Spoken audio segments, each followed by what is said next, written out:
오후의 시작 함께 하실래요? 안녕하세요. 세상의 모든 정보 아나운서 전주리입니다.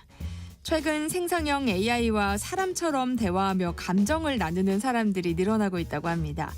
필요한 정보를 찾아달라고 명령을 입력하는 수준을 넘어서 AI 챗봇에게 고민을 상담하고 정서적 교감을 나누고 있다는데요. 이런 특징은 특히 젊은 층에게 두드러지고 있다고 합니다. 실제로 중국에서는 스칼렛 요한슨이 인공지능 목소리를 연기했던 영화 허처럼 AI와 연애를 하는 청소년들이 많아졌다고 하고요. 국내에서도 좋아하는 캐릭터와 직접 대화할 수 있는 AI 플랫폼이 등장했다고 하는데요. 이런 움직임 어떻게 봐야 하는지, 우려할 점은 없는지 잠시 뒤 IT 연구소 코너에서 자세히 살펴보겠습니다. 가족의 형태에 따라 소비나 재테크 방법이 달라질 수밖에 없는데요. 오늘 짠테크 SOS 돈 되는 라디오에서는 출산이나 결혼 계획이 없는 이른바 딩크족과 싱크족들의 재무 설계법 알아볼 예정이니까요. 궁금한 분들 계속해서 함께해 주세요. 저희 방송은 KBS 1라디오 유튜브 채널을 통해서도 실시간으로 시청, 참여하실 수 있습니다. 많은 관심 부탁드리면서 KBS의 세상의 모든 정보 지금 시작합니다.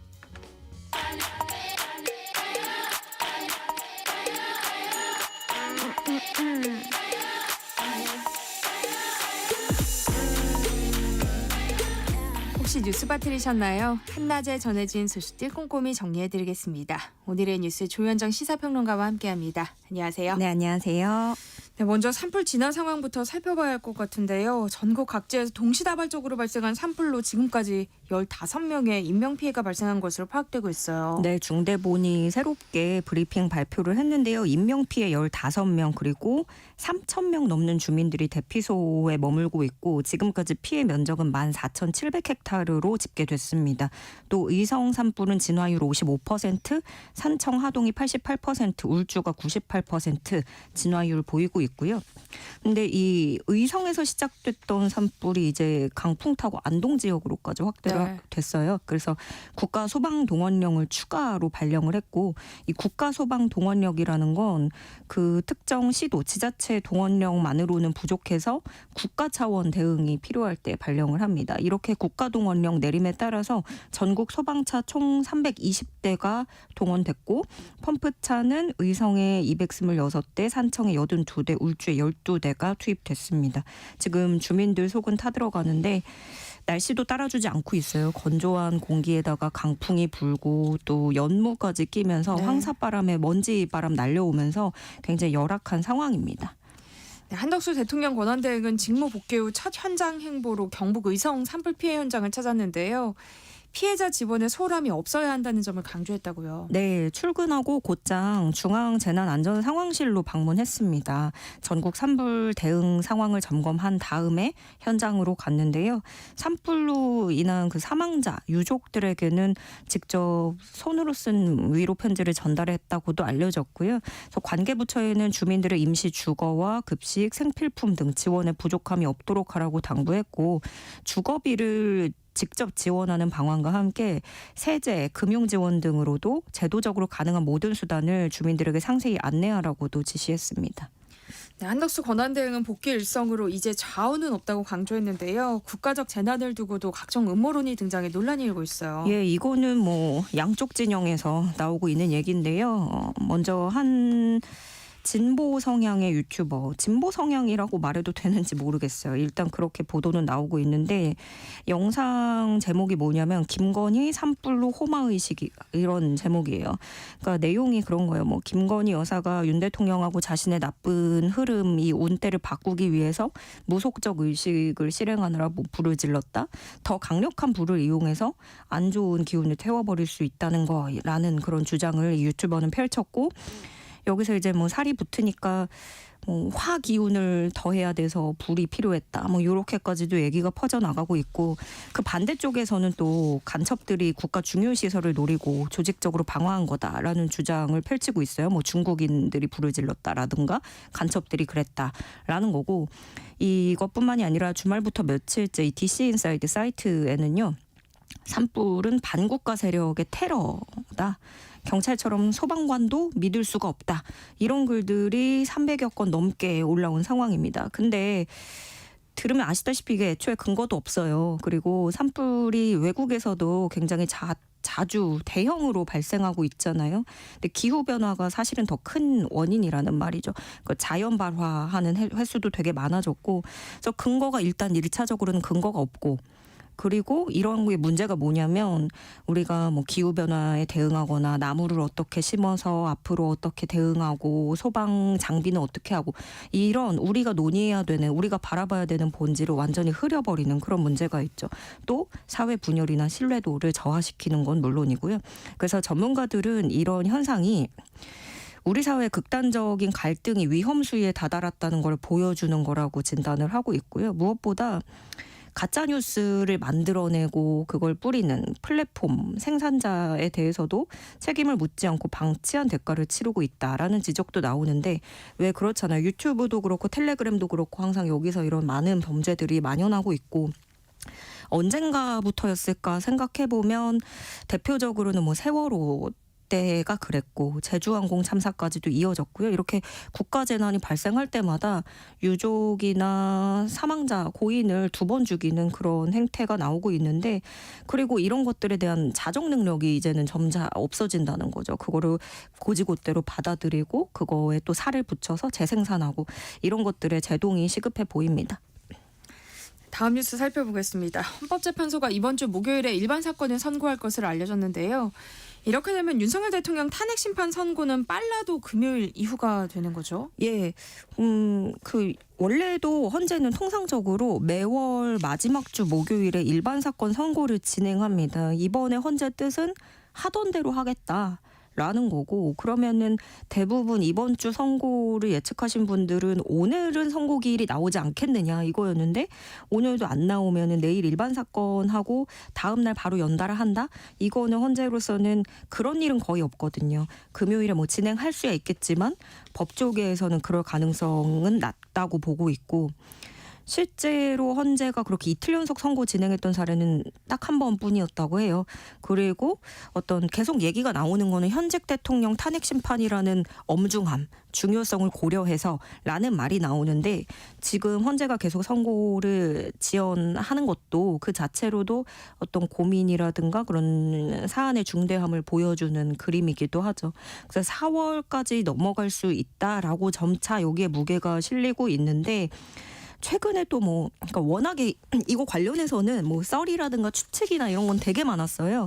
근데 요즘에 또 들려오는 말처럼 재판관들 사이에서 이견이 크다더라 뭐 이런 것처럼 이런 관측이 맞다면 그런 의견이 계속 갈린다면 선고는 더 늦어질 수도 있겠습니다.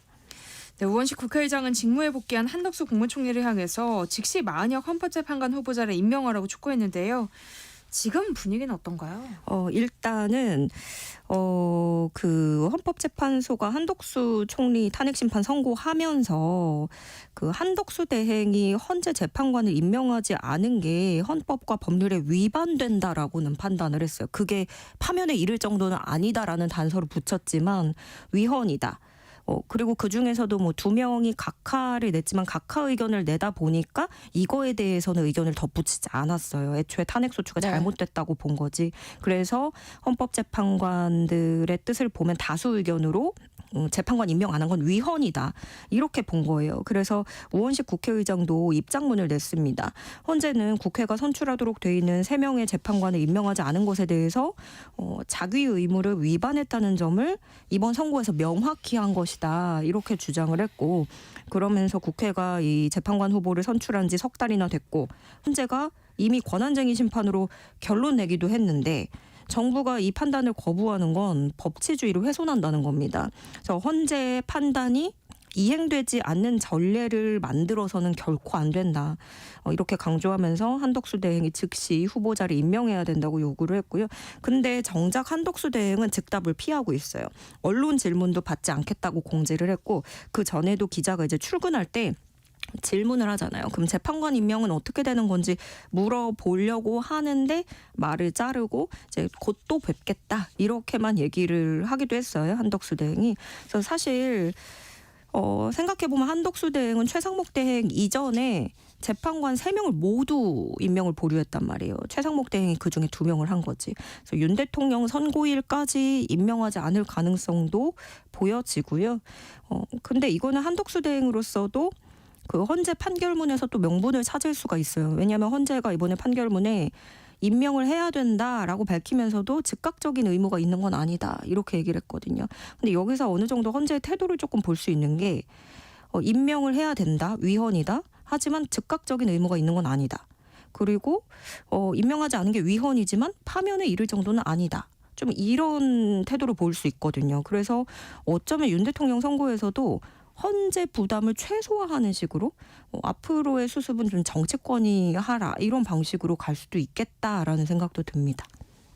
네, 여야는 최상목 경제부총리에 대한 탄핵 소추안을 두고도 신경전을 벌이고 있는데요. 민주당은 탄핵 소추 절차를 그대로 진행하겠다는 방침이에요. 예, 뭐 더불어민주당도 좀 딜레마에 빠지긴 했었어요. 고민은 깊었지만 그렇다고 또 물을 수 있는 상황도 아닌 것 같아요. 특히나 민주당은 이제는 뭐라고 얘기를 하고 있냐면 한덕수 대행보다 최상목 장관의 위헌성이 더 강하다. 더 세다 이런 입장을 내고 있습니다. 그러니까 한덕수 대행 탄핵 심판 선고를 보면 사실 헌법재판관들이 그 탄핵소추 올리는 의결정족수에 대한 논란은 잠식시켜준 셈이에요. 그리고 또 대통령 권한대행이 국회가 의결한 재판관 임명을 안 하고 상설특검 추천도 안 한 거, 그 의뢰도 하지 않은 것은 위헌이라고 판시를 했으니까 민주당은 이 점에 힘을 싣고 있는 겁니다. 그러니 헌재 뜻을 따라야 된다라는 주장을 하고 있는 거고 민주당 포함해서 야5당은 이르면 오는 27일 이때 국회 본회의에서 최상목 장관 탄핵소추안을 의결한다는 방침이고요. 국민의힘은 국회 탄핵소추 남용 방지를 위한 국회법 개정안을 발의합니다. 계속 국민의힘의 얘기는 그거잖아요. 줄탄핵. 줄기각 이렇게 얘기를 하고 있는데 야권의 거듭된 탄핵 속에 쏟아지는 또 기각이라는 그런 결과를 받아들면서 국민의힘이 줄곧 주장해왔던 탄핵 남발 프레임에도 국민의힘은 더 목소리를 치고 있습니다. 네, 한낮의 교양 파트너 지금 여러분께서는 세상의 모든 정보와 함께하고 계십니다. 네, 정의선 현대자동차그룹 회장이 미국에 대규모 투자를 하겠다고 밝혔는데요. 이번 투자로 미국의 관세를 피할 수 있을까요? 그 현대차그룹 정의선 회장이 미국 방문하면서 그 트럼프가 주재한 백악관 행사에서 이런 투자 규모를 밝혔어요. 2028년까지 4년간 31조 원 규모의 투자를 집행할 거다라는 거고 트럼프 행정부 2기 출범한 후에 우리나라 기업 중에는 처음으로 이렇게 투자 계획 발표한 겁니다. 근데 총 210억 달러. 31조 원 규모예요. 자동차 생산 분야에 86억 달러, 부품 물류 철강 분야 61억 달러, 미래산업 에너지 분야에 63억 달러 등등이 들어간다고 하는데 정의선 회장이 이거 직접 소개하면서 루이지애나주에 신설될 제철소를 비중 있게 소개하기도 했습니다. 그러니까 미국인 1,300여 명을 신규로 고용하게 될 것이고 더 안정적인 미국의 자동차 공급망을 위한 근간 역할을 할 것이다. 사실 이런 부분이 트럼프가 원하는 부분이잖아요. 네. 그래서 관련해서 현대차그룹이 이 루이지애나주에 전기로 제철소를 크게 짓고 여기서는 그러면 현대차그룹의 그 미국 내 공장에서 생산될 전기차 등 차량용 철강제를 제조한다고 하는데 트럼프가 굉장히 흐뭇하게 이제 화답을 했습니다. 그런데 이것 또한 이제 자신의 치성으로 삼았어요. 결국에 내가 전 세계를 향해서 관세를 매긴 효과이자 성과가 이런 식으로 나오는 거다라는 건데요. 현대차는 곧 매년 100만 대 이상의 미국산 자동차를 생산할 것이고 전례 없는 수준으로 자동차가 이 나라로 들어오고 있다. 다른 것도 그렇게 되기를 희망한다라고 트럼프는 얘기를 했습니다. 저 다른 거에도 또 이제 투자를 종용하는 그런 그림이 펼쳐질 것이고 실제로 우리나라 기업뿐만이 아니라 전 세계 대미 수출 기업들, 글로벌 기업들이 줄을 서고 있어요. 그래서 트럼프는 이거잖아요. 그 관세 피하고 싶으면 미국에 설비 투자 많이 해라. 그리고 미국인 고용 많이 해라. 이런 건데요. 현대차로서는 1986년에 미국 진출한 이후에 가장 큰 규모의 투자를 진행하는 겁니다. 근데 그렇다고 현대차가 관세를 피할 수 있을지 이건 또 미지수예요. 그러니까 상호관세 부과가 불과 일주일 정도 남았는데 이게 국가별로 다르게 적용될 거라고는 전망이 되지만 자동차 분야 뭐 이렇게 타겟을 정한 거는 차등 적용한다고 약속한 적은 없거든요. 그래서 현대차만 예외로 빼줄 것인가? 이것은 아직 알 수가 없는 것이고요. 그리고 또 대만 TSMC 이 반도체 기업이죠. 여기가 원래 먼저 대규모 이 현대차보다 더 큰 규모 투자를 발표해서 이때 되게 막 기쁘게 얘기를 서로 하고 있었거든요. 그랬는데 나흘 정도 만에 트럼프가 갑자기 대만의 반도체 분야를 저격하기도 하고 그렇게 또 막 갑자기 태도를 바꾸는 모습도 네. 볼 수 있었는데요. 트럼프는 조만간 자동차, 반도체, 의약품 등에 대한 관세를 또 발표할 거라고 밝혔습니다. 네, 우리 정부는 다음 달 2일 상호관세가 부과되는 것을 전제로 대응 전략을 준비하고 있다고요. 예, 트럼프가 일전에 우리나라 딱 지목하면서 그랬잖아요. 그렇게 얘기를 했는데 한국의 관세는 미국에 비해서 4배나 더 높다.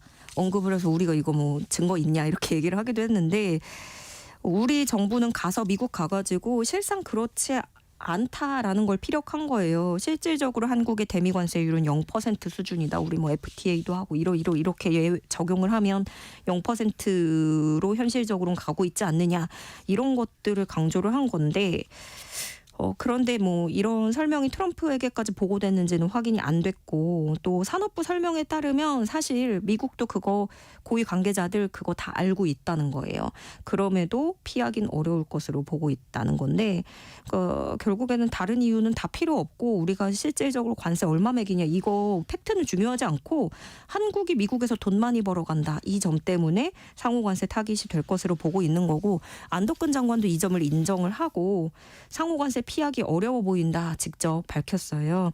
그래서 정부는 계속해서 미국 찾아가서 고위급 면담하고 있는데 결국에는 미국의 선택에 달린 것인지라 산업부에서는 가장 나쁜 상황을 전제로 대비책을 마련하는 중이라고 밝혔고요. 그래서 우리로서는 우리대로 상호관세 부과가 현실화했을 때를 대비해서 업종별 지원 대책을 마련하기 위해서 준비 중이라는 설명입니다.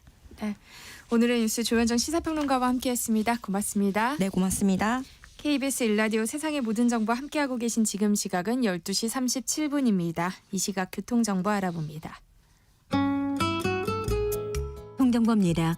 경북 의성 지역은 오늘도 산불 진화가 한창입니다. 이 때문에 청주 영도고속도로입니다. 전면 통제 계속되고 있습니다. 북의성과 청송 사이가 전면 차단되고 있으니까요. 국도를 이용해 주셔야겠습니다. 서해안고속도로는 수도권 구간입니다. 서울 방향 8탄 분기점 부근에서 사고가 발생했습니다. 승용차 넉 대가 부딪혔는데요. 1차로와 2차로 쪽 운행에 지장을 받고 있습니다. 뒤쪽 혼잡이 커지고 있는 상황입니다. 서울은 땅거즘 사고가 난 곳이죠. 강동구 동남로가 통제되고 있습니다. 통제 구간은 길동 생태공원과 한영 중고등학교 앞까지 양방향입니다. 이 구간을 지나는 버스들도 우회해서 운행되고 있으니까요. 참고해서 이동하시는 게 좋겠습니다. KBS 교통정보센터에서 이현입니다.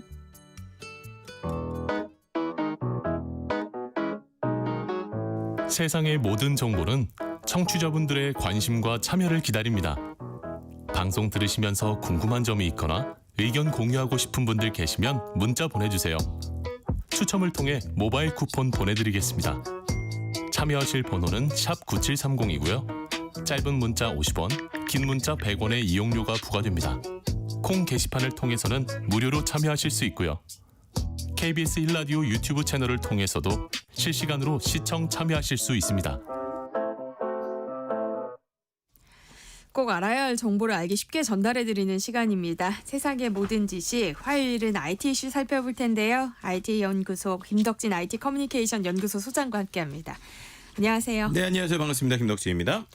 최근 젊은 층들 사이에서 AI 기반의 캐릭터 챗이 유행하고 있다고 하던데요. 이게 뭔지 설명을 좀 해주세요. 네, 아마도 처음 들으시는 분들도 있을 거예요. 이게 뭐냐 싶으신데 약간 이런 표현 드리고 싶은데 웹툰이 있었고 네. 웹소설이 있었잖아요. 그런 것처럼 이제 완전히 10대, 20대들한테 특히나 20대 초반들까지 이제 이른바 AI 캐릭터 챗이 이 웹소설이나 웹툰 같은 시장을 만들고 있다. 이렇게 좀 설명을 드릴 수 있을 것 같아요. 그럼 도대체 AI 캐릭터 챗이 뭐냐?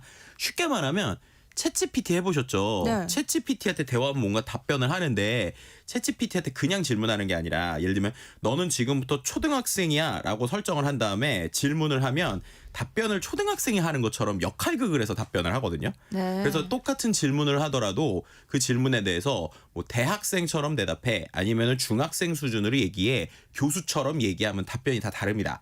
이런 AI 특징을 활용해서 우리가 AI한테 쉽게 말하면 캐릭터를 입히는 거예요. 그럼 예를 들면 뭐 AI한테 너는 되게 잘생기고 멋있는 뭐 20대의 아이돌 가수이고 그리고 너는 나와 지금부터 대화를 해야 돼. 뭐 이런 식으로 하면 실제로 AI가 그런 캐릭터의 성격을 가지고 대화를 해주는 겁니다. 그런데 이게 이제 그렇죠. 그럼 이제 이게 챗GPT를 갖고 하는 게 아니라 네. 요런 이제 챗GPT 엔진처럼 AI 엔진들이 요즘 되게 많거든요. 그럼 그런 엔진을 특정 회사에서 가져와서 그거에 대한 캐릭터 챗 서비스를 만드는 거예요. 그럼 여기는 챗GPT처럼 약간 복잡하게 돼 있는 게 아니라 내가 넣고 싶은 캐릭터의 내용을 딱 넣으면 그 다음부터 마치 우리가 그 웹소설의 주인공이 된다고 표현을 할까요? 아니면 무슨 게임에 내가 주인공이 된다고 할까요? 그럼 이제 내가 만든 설정한 어떤 캐릭터가 나한테 말을 걸고 그럼 제가 또 말을 하면 거기서 대답을 하고 막 이런 식의 상황극을 하는 거죠. 그럼 이게 일종의 이제 그 10대 친구들한테는 내가 마치 웹소설의 주인공이 된 것처럼 아니면 웹툰의 주인공이 된 것처럼 이렇게 얘기를 할 수 있을 거잖아요. 그래서 이런 식의 서비스를 요즘에 지금 이런 AI를 기반으로 해서 이제 대화하는 것들을 캐릭터 챗이라고 보통 표현을 하고요. 이런 것들이 말씀드린 것처럼 챗 GPT 말고도 여러 가지 언어 모델을 기반으로 이 서비스에 이런 캐릭터를 잘 설정할 수 있게 해주는 걸 얹혀서 일종의 서비스화가 되고 있습니다. 그래서 이 서비스를 뭐 예를 들면 개인이 그 특정 캐릭터를 내가 직접 예를 들면 나랑 대화할 사람을 만들어가지고 할 수도 있고요. 요즘엔 이런 걸 또 전문으로 만드는 캐릭터를 만들어주는 장인들이 생겼어요. 마치 우리가 웹소설에서도 되게 매력적인 캐릭터들이 나오면 그 캐릭터에 되게 몰입이 되고 드라마에서도 이 드라마 주인공의 설정을 어떻게 하는지가 되게 중요하잖아요. 그래서 심지어는 그런 캐릭터 설정을 해서 챗을 만들게 되면 거기에서 사람들이 사용료를 내면 일부 받는 뭐 이런 식의 비즈니스 구조들까지 생기고 있습니다. 근데 이게 매출 규모가 생각보다 크다면서요. 비즈니스적으로도 관심이 쏠릴 수밖에 없겠어요. 네, 그럼 이게 돈을 어떻게 벌어 하실 수 있을 거예요. 근데 이게 웹툰하고 웹소설 보신 분들은 똑같은 비즈니스 모델이라고 생각하면 됩니다. 무슨 말이냐면 기본적으로 제가 만든 캐릭터랑 몇 번의 대화까지는 공짜로 돼요. 근데 이제 몇 번의 대화를 넘어가기 시작하면 이 캐릭터랑 대화를 더 하려면 돈을 내야 돼요. 네. 아니면 또 한 가지가 AI가 챗GPT 써보시면 알겠지만 챗GPT 버전에 따라서 답변에 저는 이렇게 깊이라고 표현하는데 똑같은 질문을 해도 답변의 길이도 다르고 내용도 다르고 패턴도 다르고 생각의 어떤 깊이가 다르게 느껴지잖아요. 유료 버전을 쓰면 네. 이 AI 캐릭터도 단순한 답변이 아니라 엄청 풍부하고 깊은 답변을 하게 되는 거예요. 그럼 똑같은 캐릭터 설정을 했는데 무료로 할 때는 예를 들면 나 너 사랑해 이 정도면 유료로 하면 나의 사랑은 지금 헤아릴 수 없고 너에 대한 마음은 이만큼 있는데 우리는 왜 헤어지지 못하고 이러니 막 이런 식의 답변을 하는 거예요. 네. 그러면 이제 예를 들면은 이거에 좀 몰입한 친구들이 웹소설에 돈 쓰고 웹툰에 돈 쓰다 보니까 요즘에 보면 드라마도 웹소설이나 웹툰 기반으로 되게 많이 나오잖아요. 그런 것처럼 AI에 있는 캐릭터 컨텐츠라도 웹소설이나 웹툰에 돈 쓰는 친구들이 여기에 요즘 이제 돈을 쓰기 시작을 하는 거예요. 근데 이게 금액이 얼마 정도 되느냐? 한 국내에 이런 캐릭터 책 회사가 있는데 작년 이제 2024년 10월에 유료화를 했거든요. 유료화 한 달 만에 매출이 일단 10억이 나왔습니다. 한 달에. 그리고 올해 보니까 작년에 이게 이제 매출 규모가 실제 한 달에 20억대까지 육박을 했고요. 한 개 회사가 AI 캐릭터를 이제 세팅을 해서 이렇게 하는 서비스를 해서 올해 한 300억 정도의 매출을 좀 기대하고 네. 있는 상황이에요. 근데 이게 말씀드린 대로 막 복잡하고 어려운 게 아니라 AI 엔진 놓고 설정을 조금만 해주면 AI가 대화하는 이런 구조를 잘 만든 거거든요. 그런데도 거기에서 한 1년에 매출 300억 정도를 기대하고 있는 한 기업이 뭐 그런 형태로 움직이고 있는 상황이라고 보시면 될 것 같습니다. 그러면 이런 캐릭터 챗 관련 서비스들이 인기를 끌고 있는 게 우리나라에서만 그런 거예요? 아니면 좀 전 세계적인 현상이에요? 이게 전 세계적인 현상이라고 좀 말씀드릴 수 있을 것 같아요. 왜냐하면 2023년에 챗 GPT가 나오고 나서 그 다음으로 투자를 많이 받는, 그러니까 오픈 AI가 당연히 투자를 제일 많이 받죠. 네. 2023년에 AI 관련돼서 가장 그 다음으로 많이 투자받은 회사가 캐릭터.ai라는 회사입니다. 근데 이 캐릭터.ai가 딱 지금 말씀드린 역할극해서 사람들이 재밌게 대화하는 서비스거든요. 여기가 초기 투자만 1,900억을 먼저 받았어요. 그러니까 그만큼 이 시장에 사람들이 돈을 쓴다는 거고, 최근에 보면 중국에서 이 시장이 엄청 커지고 있습니다. 중국도 이제 우리나라 뭐 웹소설, 웹드라마 되게 좋아하잖아요. 그런 것처럼 일종의 이거를 이제 중국에선 감정 동반자 AI라고 그래요. 그러니까 우리가 정말 내 생각도 얘기하고 내 감정도 얘기하면 AI가 거기에 대해서 반응도 하고 막 그런다는 거죠. 네. 지금 올해 시장 규모가 38억 6,600만 위안인데 이거 대충 한 200원 곱하면 우리나라 돈으로 한 7, 8천억 규모 정도로 예상하고 있고, 2028년에는 우리나라 돈으로 한 14조 원 규모까지 이제 생각을 하고 있습니다. 그만큼 이 어떻게 보면 일종의 AI 캐릭터랑 대화도 하고 뭐 가상 연인이라고 좀 표현을 해볼까요? 그런 식의 이제 뭔가 대화도 나누고 이런 것들에 대해서 실제로 우리나라뿐만 아니라 뭐 중국이나 미국이나 이런 이제 아시아권 혹은 이제 북유럽권에서도 상당히 흥미있게 쓰고 있는 것이고요. 이게 단순히 뭔가 대화만 하는 게 아니라 최근에는 음성도 돼요. 그래서 이제 실제로 세팅한 캐릭터에 음성으로 대화를 한다거나 아니면 일종의 거기에 애니메이션이나 그 우리가 AI로 요즘 그림도 그려주잖아요. 네. 그러니까 정말 이상형적인 캐릭터가 있어서 과거 게임에 보면 캐릭터가 딱 등장하고 이렇게 대화를 막 텍스트로 나누는 이런 게임들이 있었거든요. 그런 형태처럼 이제 하는 거죠. 근데 거기에서 대화가 기존의 게임처럼 그냥 패턴적으로만 나오는 게 아니라 제가 어떤 얘기를 하냐에 따라서 그때그때 그 상황에 몰입해서 대화가 계속 바뀌니까 목소리 이제 이야기도 계속 해주니까 거기에 대해서 이제 되게 재미있다고 이제 돈을 쓰고 있는 상황이라고 보시면 될 것 같습니다. 근데 반대로 생각해 보면 젊은 층들이 사람이 아니라 인공지능하고 아주 끈끈한 대화를 나누고 있는 거잖아요. 그렇죠.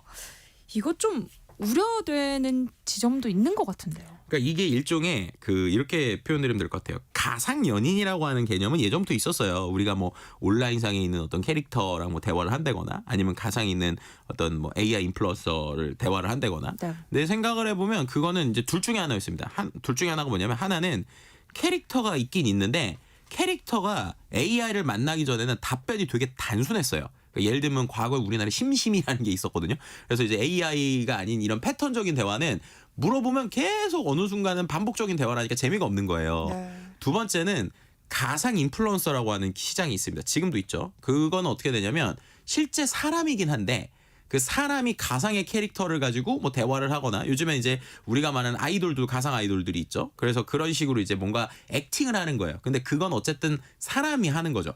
근데 이 AI 캐릭터 챗봇은 그 두 개를 이제 결합한 거라고 보시면 돼요. 그러니까 정말 대화는 사람처럼 하는데 그게 이제 진짜 사람은 아니니까. 그런데 이제 두 가지 다 모두 다 기존에 있었던 팬들이 있었단 말이에요.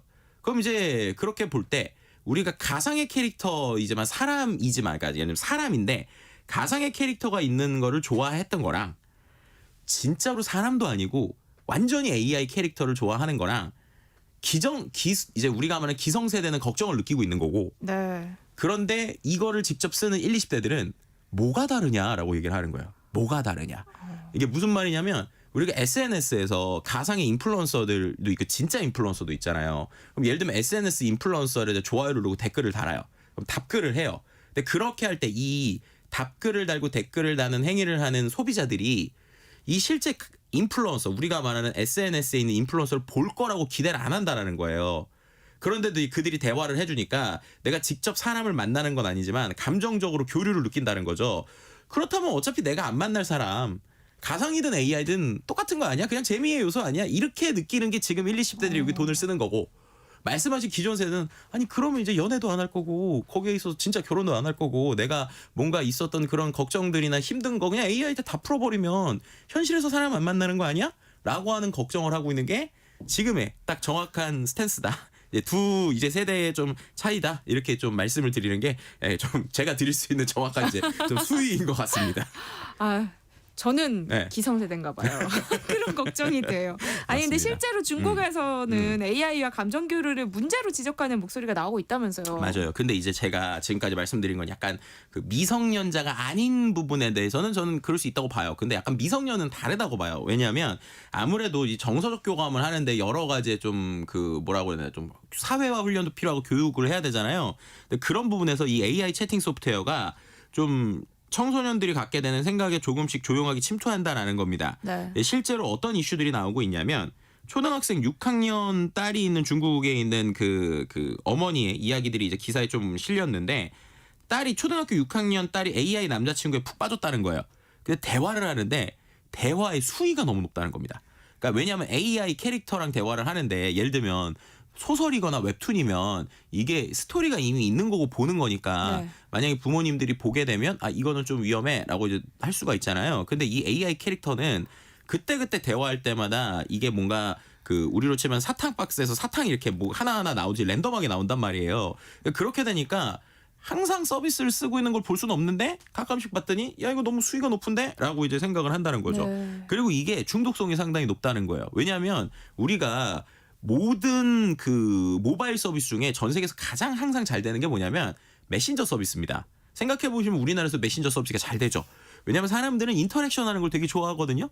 근데 친구들한테 우리가 톡을 보냈는데 답장이 10분 동안도 안 와요. 그럼 이제 친구들은 되게 싫어할 텐데 이 AI 챗은 질문하면 바로 답변이 빠빠방 온단 말이에요. 그것도 내가 원하는 형태와 내가 원하는 상황으로. 네. 그러니까 상당히 중독성이 높으니까 계속 돈을 쓰게 된다는 겁니다. 그래서 이 두 가지 이슈, 그러니까는 약간의 수위가 너무 높다. 그들이 초등학생이 쓰기에 그리고 이런 비용에 대한 계속 반복적인 구조가 있다라고 하니까 이게 좀 사회적으로 문제가 될 수 있는 거 아니냐라고 이제 중국에서 이 10대들을 대상으로 하는 이제 서비스에서 조금 이제 이야기가 나오고 있는 상황이죠. 그럼 청소년 보호 기능은 없어요? 있는데 네. 허울뿐이다라고 지금 얘기하는 게 이제 중국에서의 좀 이제 지적이라고 보시면 돼요. 네. 예를 들면 실제로 AI 챗봇들한테 민감 단어 제한이라고 하는 것들을 좀 걸어놓는 애들이 있거든요. 그럼 이제 그런 단어를 넣거나 내용을 넣으면 아예 답변이 안 되거나 아니면 이렇게 아웃풋이 안 나온단 말이에요. 근데 생각해 보면 그렇게 되면 10대들에게 좋겠지만 20대 이상 성인들은 그러면 재미가 없을 거잖아요. 냉정하게 생각을 해야 되는 게 돈을 쓴다라고 생각을 하면 우리가 챗GPT랑도 그런 대화할 수 있거든요. 근데 챗GPT 아니고 굳이 그런 캐릭터 챗으로 가는 건 챗GPT는 정말 올바르고 똑바른 얘기만 한단 말이에요. 근데 예를 들면 사람들이 넷플릭스 같은 데서도 성인물을 되게 좋아하고 좀 자극적인 걸 좋아하듯이 돈을 쓰는 거에 그렇게 컨텐츠가 있다 보니 그런 이제 어떻게 보면 아주 과격한 단어를 잘 쓰는 챗봇들이 있어요.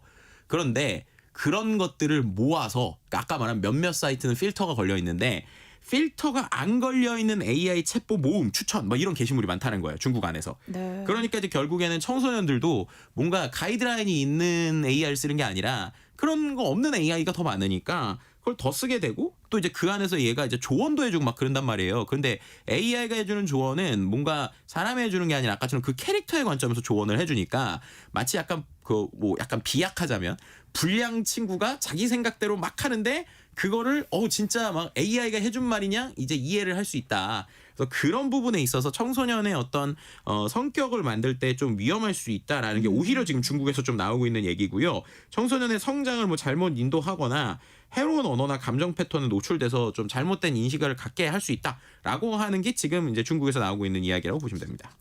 자, 이렇게 되면 인공지능 챗봇에 대한 규제 장치가 필요하다는 이야기가 나올 수밖에 없을 것 같아요. 네, 맞습니다. 그래서 이제 실제 중국에서 오히려 더 빠르게 이 미성년자 인터넷 보호 규정이라는 게 원래 중국에 있거든요. 근데 그게 지금은 게임하고 라이브 방송 플랫폼에서만 실명 인증 요구하고 있어요. 근데 AI 채팅 소프트웨어는 아직 연령 식별 의무 대상에서 제외되어 있거든요. 이 부분에 있어서 실명 시스템 구축하고 청소년과 성인을 엄격하게 구분할 수 있도록 빨리 해야 된다라는 얘기들이 지금 좀 나오고 있는 상황입니다. 우리나라 서비스들도 여러 가지로 고민이 깊어질 것 같아요. 자체적인 뭐 안전장치라던가 뭐 가이드라인 이런 건 좀 있어요? 계속 만들고 있는 상황이고요. 근데 이제 결국에는 이게 해킹하고 뚫어내고 이런 거랑 비슷해서 가이드라인을 또 어떻게 뚫는가라는 글들이 또 이제 커뮤니티에 같이 있는 상황입니다. 결국에는 이런 것들은 완벽하게 규제만으로는 막을 수 없고 결국 기술적인 백업하고 그다음에 사용자를 나누는 이런 것들이 좀 필요한 것 같고요. 결국에는 이제 궁극적으로는 이런 서비스들이 더 대중화되면 AI가 AI를 차단하거나 대화를 할 때 오히려 좀 우회하는 표현들 이런 것들이 좀 나올 것 같기는 한데요. 궁극적으로는 어쨌든 이거의 목표 자체가 AI 동반자의 형태이기 때문에 진짜 동반자의 정신이 무엇인가라는 것들을 오히려 조금 우리가 말하는 AI 윤리 부분에서도 사용자들에게도 좀 교육을 같이 해야 되는 필요도 좀 있을 것 같습니다. 그러니까 기성세대인 우리 입장에서는 진짜 젊은 층이 실제 사람과는 대화하지 않고 인공지능과만 대화를 하는 세태가 생기는 건 아닐지 좀 걱정스러운 마음도 드네요. 네, 맞습니다. 세상의 모든 지식 IT 연구소 오늘 여기까지 하겠습니다. 지금까지 김덕진 IT 커뮤니케이션 연구소 소장과 함께했습니다. 고맙습니다. 네, 감사합니다. 네, 세상의 모든 정보 1부 순서 여기서 마무리할게요. 이어지는 2부에서는요. 고물가 시대에 맞춤형 재테크 전략을 짜드리는 시간이죠. 짠테크 SOS 돈 되는 라디오 코너 기다리고 있으니까요. 저는 잠시 후 2부에 다시 돌아올게요.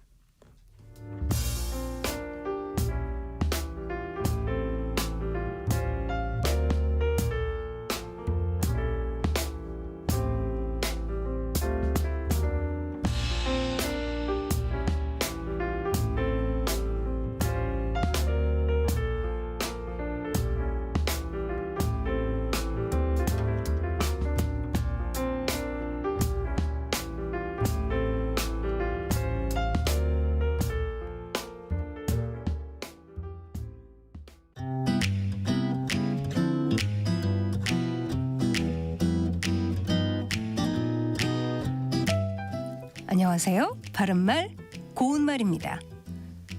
같은 말에 뿌리를 두고 있는 형용사와 동사를 상황에 따라 구별해서 쓸 때가 있습니다. 즐겁다, 즐거워하다와 그립다, 그리워하다 같은 것인데요. 즐거워하다는 즐겁게 여기다란 뜻이고 그리워하다는 사랑하여 몹시 보고 싶어 하다를 뜻합니다. 그래서 고향이 그립다란 표현을 그리워하다를 써서 바꿔보면 고향을 그리워하다와 같이 말할 수 있는데요.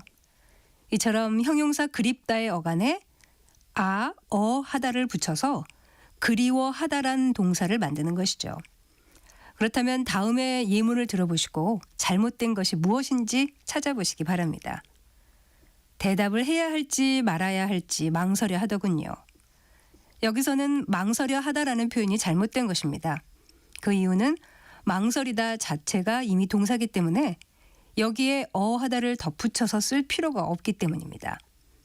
이와 비슷한 예로 우리가 자주 사용하는 표현 중에 당황해 하다나 꺼려 하다 또는 감탄해 하다 같은 것이 있습니다.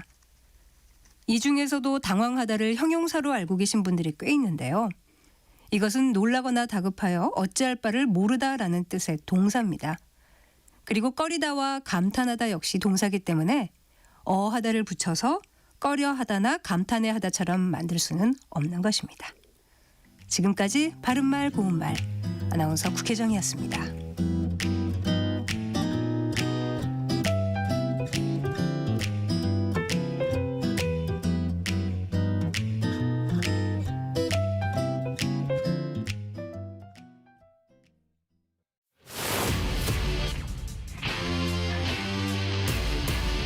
토론에 정답은 없습니다.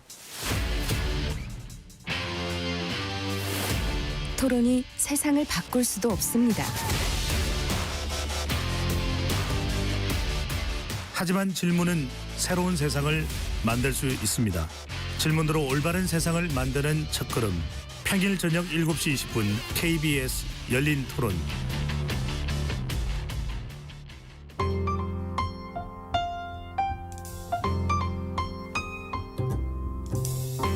어떤 하루 보내고 계신가요? 눈코 뜰 새 없이 바쁘게 지나가는 한 주. 월요일부터 금요일, 매일 밤 10시부터 12시까지는 오롯이 당신만을 위한 시간입니다. 당신을 위한 지식 쉼터. 오늘 밤 일라디오.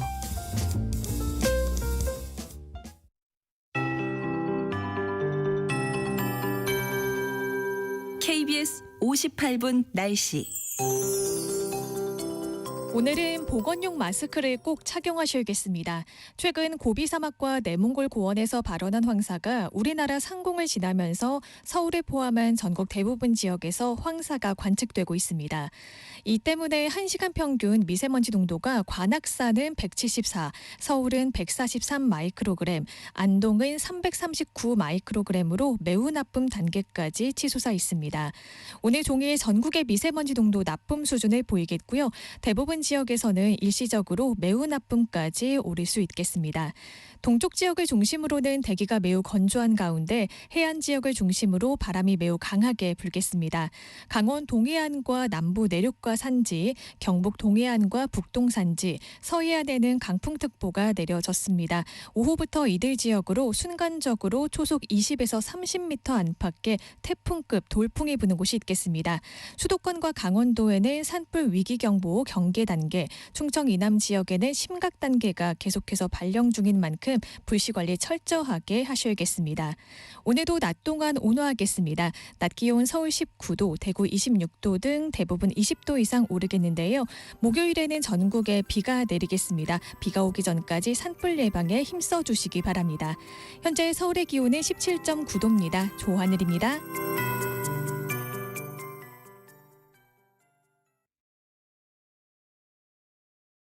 정성을 다하는 국민의 방송 KBS가 한시를 알려드립니다. AM 711kHz, FM 97.3MHz, KBS 1라디오입니다. HLKA.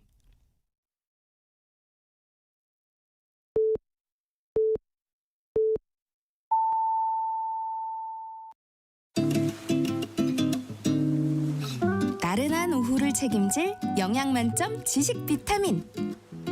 세상의 모든 정보.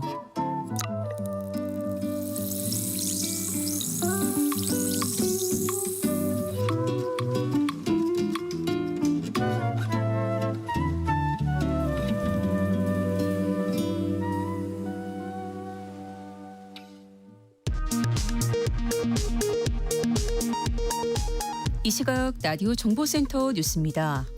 더불어민주당 법률위원장인 박균택 의원은 윤석열 대통령의 탄핵 심판이 기각되면 대한민국이 2년간 내전 상황에 빠질 것이라고 경고했습니다.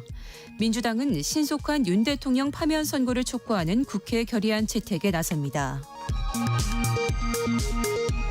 국민의힘 권성동 원내대표는 윤석열 대통령 탄핵 심판 전망과 관련해 개인적 판단으로는 기각 가능성이 있다고 본다고 밝혔습니다. 또 한덕수 권한대행 탄핵 소추안 기각에 대해 민주당이 사과 한마디 없다고 비판했습니다. 민주당 이재명 대표가 공직선거법 위반 사건 2심 선고를 하루 앞두고 본인의 다른 재판에 출석했습니다. 윤 대통령 탄핵 심판보다 2심 선고가 먼저 나오는 것이 적절하다고 생각하느냐는 질문 등에는 답하지 않았습니다. 영남 지방을 중심으로 닷새째 대형 산불이 이어지고 있습니다. 경북 의성, 경남 산청, 울산 울주엔 산불 3단계가 발령 중입니다. 지금까지 라디오 정보센터 뉴스 정한나였습니다.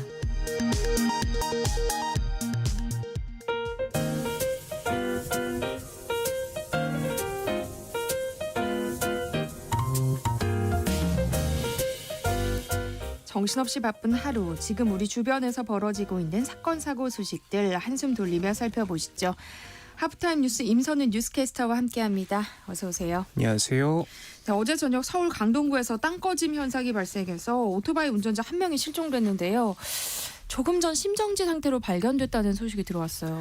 네, 싱크홀이라고 하죠. 어제 저녁 퇴근 시간 강동구 대명 초등학교 인근 사거리에서 지름 20m, 깊이 20m가량의 대형 땅꺼짐이 발생했습니다. 혹시 영상 보신 분들 계실진 모르겠지만 이 구멍이 순식간에 정말 커다랗게 났거든요. 앞서 가던 카니발 한 대가 도로를 지나다 땅이 푹 꺼져 버렸는데 뒷바퀴가 빠졌지만 차체 무게로 튕겨져 나오면서 간신히 빠져나온 반면 뒤따르던 오토바이는 추락을 피하지 못했습니다. 이 오토바이 운전자는 말씀하신 것처럼 조금 전 심정지 상태로 발견된 것으로 전해졌고요.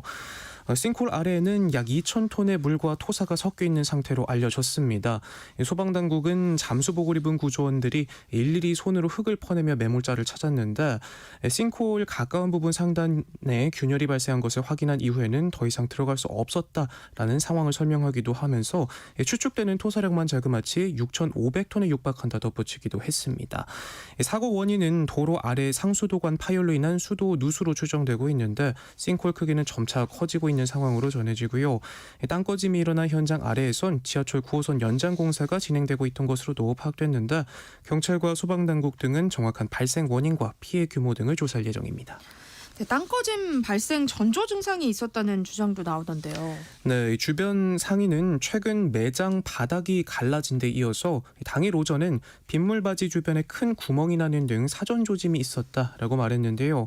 제보자는 사고 발생 당일 오전부터 이미 땅꺼짐이 일어날 조짐이 있었다면서 오전 10시 반쯤 배수구 옆 부분이 무너져 내리고 있었다 구청에 신고했다고 하고요. 신고를 받고 나온 강동구는 복구 작업을 마쳤지만 1시간 반 정도 지나서 땅꺼짐이 일어났다는 게 제보자의 설명입니다. 경북 의성군에서 발생한 산불이 안동까지 확산하면서 피해 지역 주민들이 어려움을 겪고 있어요. 네, 의성군에 따르면 현재까지 이번 대형 산불로 전소된 건축물만 92채에 이르는데요. 임시 대피소인 의성체육관에는 의성읍 주민 등 166명이 머물고 있습니다. 주민들은 며칠째 집으로 돌아가지 못해 지친 기색이 역력한데요. 운전을 하지 못하는 어르신들은 집에 잠깐도 들르지 못해 대피 당시 입고 있던 옷을 그대로 입고 있기도 합니다. 한 주민은 불이 꺼지더라도 당장 갈 곳이 막막한 상태라며 망연자실했는데요. 새로 짓던 주택 공사가 석 달 뒤면 끝나는데 다 타버렸다며 농사 지은 돈을 모아 마련한 비용이었는데 모든 걸 다 잃었다. 깊은 한숨을 내쉬기도 했고요. 87세의 한 어르신은 불이 산을 타고 넘어오는데 손녀딸이 수업 중이라 전화를 안 받아 마음을 졸였다. 남편과 시아버지 등등 해서 묘지 6개가 다 타버렸다며 허탈해했습니다.